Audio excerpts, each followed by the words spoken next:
Quem esconde os pecados não prospera, mas quem os confessa e os abandona encontra misericórdia. O pecado tem a capacidade de destruir um homem e trazer uma nação toda ao chão. A verdade é que o pecado não pode ser escondido. Talvez o ato em si possa ser escondido, mas a consequência nunca poderá ser coberta. O pecado tem uma voz que anuncia aqueles que o cometeram. Números 32, 23. Porém, se vocês não fizerem isso, estarão pecando contra o Senhor. E fiquem sabendo que esse pecado certamente os encontrará. Digamos que o ponto mais negativo do pecado é que muitas vezes ele é cometido de maneira secreta, mas as suas consequências são sempre recebidas abertamente.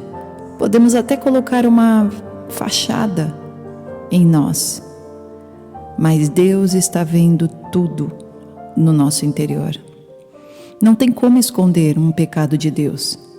O pecado traz vergonha.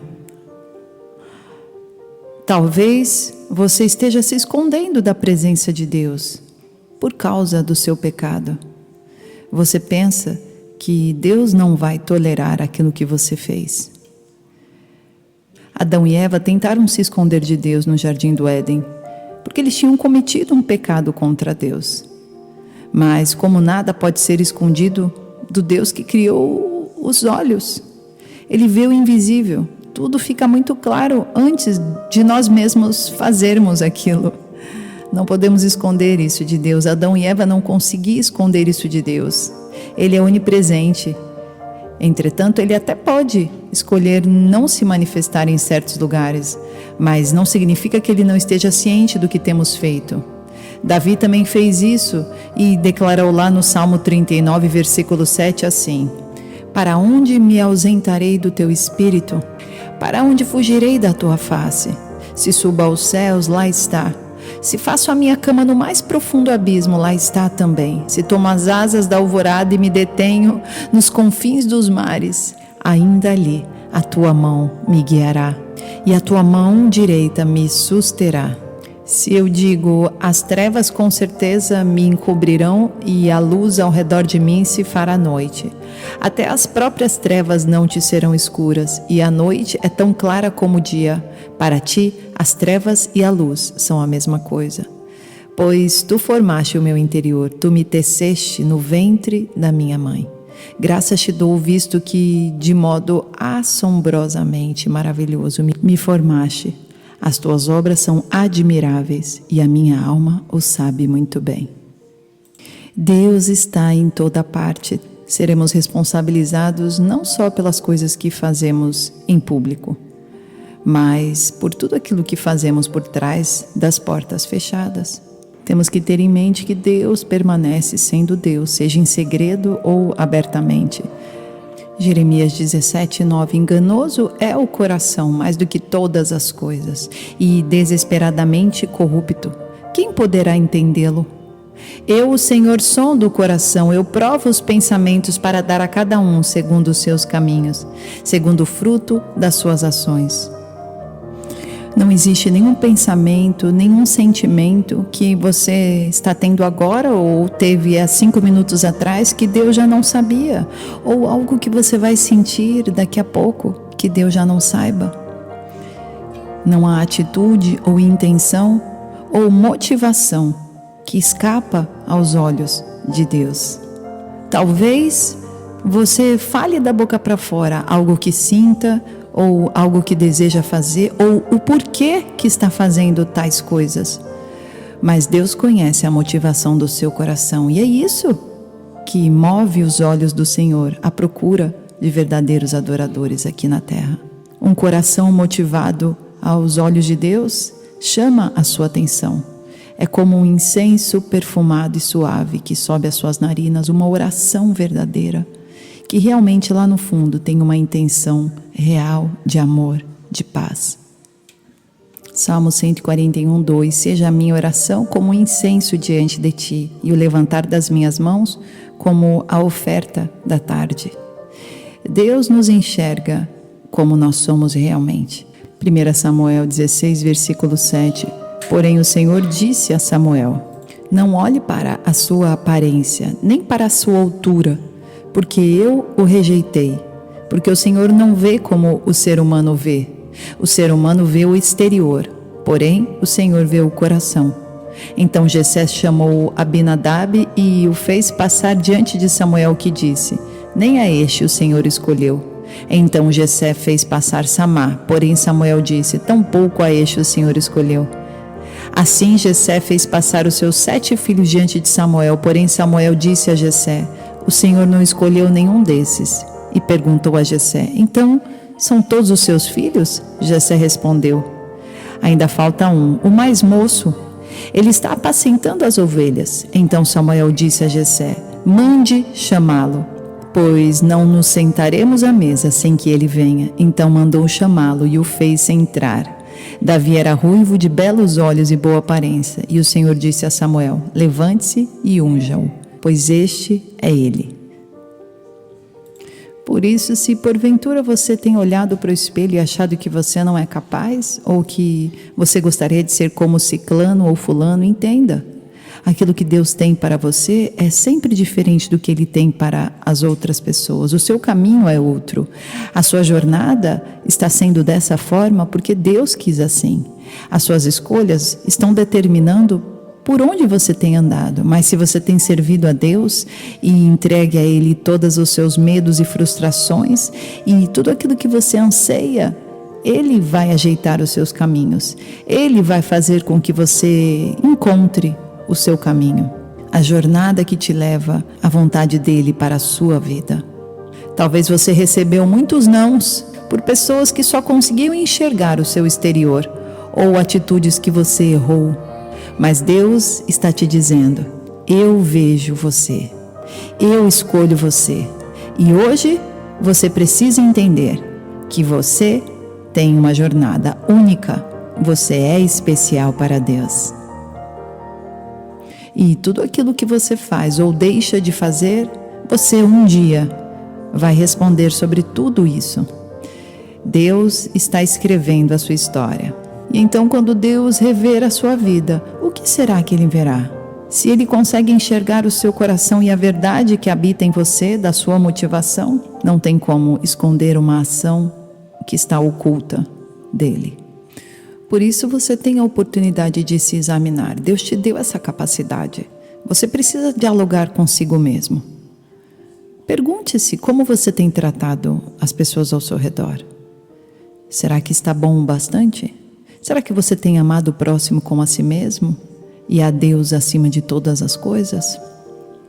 A maneira como nós estamos lidando com as pessoas fala muito sobre como nós entendemos do amor de Deus. A maneira como você tem tratado seu marido, sua esposa, seus filhos. Nem sempre ganhar uma briga é o principal. Às vezes ganhar a paz vale muito mais do que ganhar a briga. Então precisamos entender com sabedoria onde Deus quer que nós cheguemos em nossa maturidade espiritual. Ou você quer ser sempre um bebê tomando leite bem ralinho? Deus quer te dar um alimento mais sólido, mas você precisa crescer emocionalmente. Os mistérios do Senhor em sua palavra aguardam o tempo certo para você e eu podermos entender e aprender mais e mais sobre todas as coisas do Senhor. Quantas maravilhas Deus tem para nós. Deus quer que nós tenhamos os nossos nomes escritos no livro da vida. O único livro que todo crente, todo aquele que entregou sua vida para Jesus como Senhor e Salvador e segue uma vida com Cristo, deve estar.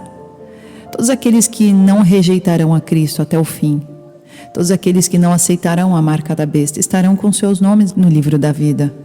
E é importante nós sabermos que todos aqueles que não estiverem com seus nomes no livro da vida estarão com seus nomes em outros livros, no plural. E todos esses que não estão com nome no livro da vida serão lançados no lago do fogo, um lugar que ninguém quer estar. Ninguém, nem quem faz maldade no mundo, se descobrir como será o lago do fogo verdadeiramente, não vai querer estar lá. Apocalipse 20, versículo 12. Vi também os mortos, os grandes e os pequenos, que estavam em pé diante do trono. E então foram abertos livros. Ainda outro livro, o livro da vida, foi aberto. E os mortos foram julgados segundo as suas obras, conforme o que estava escrito nos livros.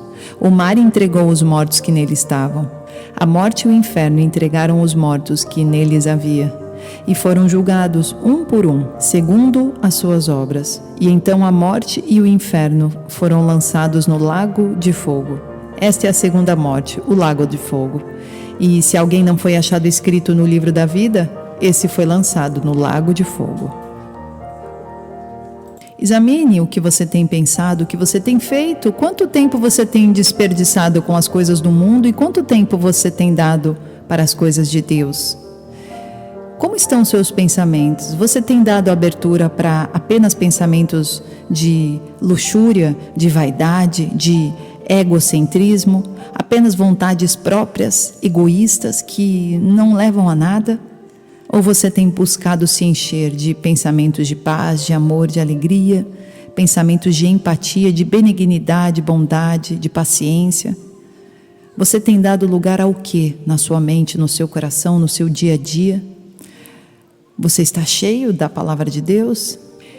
É muito melhor você se examinar agora, quando você está iniciando um processo de pecado, do que deixar que o pecado acabe com você. Da mesma forma, se o seu casamento não vai bem, talvez seja a hora de procurar ajuda, de ir atrás de um conserto. Não deixe que as coisas progridam e depois, para resolver um problema ou algo que já foi instalado, assim como uma doença, quando ela já está avançada, é muito mais difícil de trazer cura. Algum pecado que você já está acostumado, é muito mais difícil de ser retirado do seu coração, do seu dia a dia. Então corte o mal pela raiz. Corte os lugares que você tem frequentado. Corte as atitudes, os pensamentos. Aquilo que você tem visto, observe. Será que não é isso que está influenciando o seu dia a dia? Deixa eu contar para vocês. Eu tive um tempo que eu me senti depressiva, que eu sentia que não era capaz. Frustrações invadiam o meu coração, me perguntando: o que eu tenho feito em prol do reino de Deus? E por muitas vezes eu fiz as escolhas erradas achando que era a vontade de Deus. Mas a partir do momento que eu comecei a estudar a palavra diariamente, como uma mágica, entre aspas, pois eu não acredito em mágica, mas como um mover espiritual além do que eu posso imaginar, toda tristeza, toda frustração foi saindo do meu coração. E confesso que mesmo como todo ser humano tendo altos e baixos, os altos e baixos começaram a se tornar menores e menos frequentes. E eu descobri por que a palavra é tão viva e eficaz. Porque simplesmente ela traz dentro de nós um conforto, um preenchimento. Precisamos todos os dias entrar dentro das Escrituras, porque dessa forma elas entram dentro de nós. E não é fácil, é difícil. O começo de todas as coisas é muito difícil. Talvez você tenha colocado tantos empecilhos na frente, ou você é uma pessoa tão ocupada. Não pense que eu também não sou. Tenho 2 filhos pequenos, trabalho fora, arrumo casa, sou esposa, cuido de mim. E mesmo assim, ainda me faltava estudar todos os dias a palavra de Deus. Então eu te aconselho do fundo do meu coração, estude, se aprofunde. É tempo de buscar a presença de Deus. É tempo de entender os mistérios que Ele tem para falar contigo. Coloque o seu joelho no chão agora e peça a Ele, e Ele vai fazer o que você precisa. Oremos. Senhor nosso Deus e nosso Pai, te louvamos por esta palavra. Sabemos que o Teu Espírito Santo, que sonda o mais profundo dos nossos corações, está aqui. No lugar onde eu não posso ir, Senhor, que o Senhor vá com Teu Espírito Santo, cura feridas, Senhor, restaura os corações, retira todo o pecado que está no oculto. Sabemos que tudo aquilo que vem para a luz, o Senhor pode trabalhar e curar e restaurar. Por isso, Senhor, faz a Tua obra na vida de cada um dos ouvintes, na vida de cada familiar representado aqui por nós. Nos ajuda nessa jornada, Senhor. Nós queremos te agradar. Queremos que nossas orações estejam subindo como incenso suave a ti, Senhor, todos os dias. Capacita-nos a cada dia entendermos que é o Senhor quem pode todas as coisas, que não somos nada sem ti, Senhor. Te louvamos e te agradecemos, Pai, todos os dias, no nome de Jesus.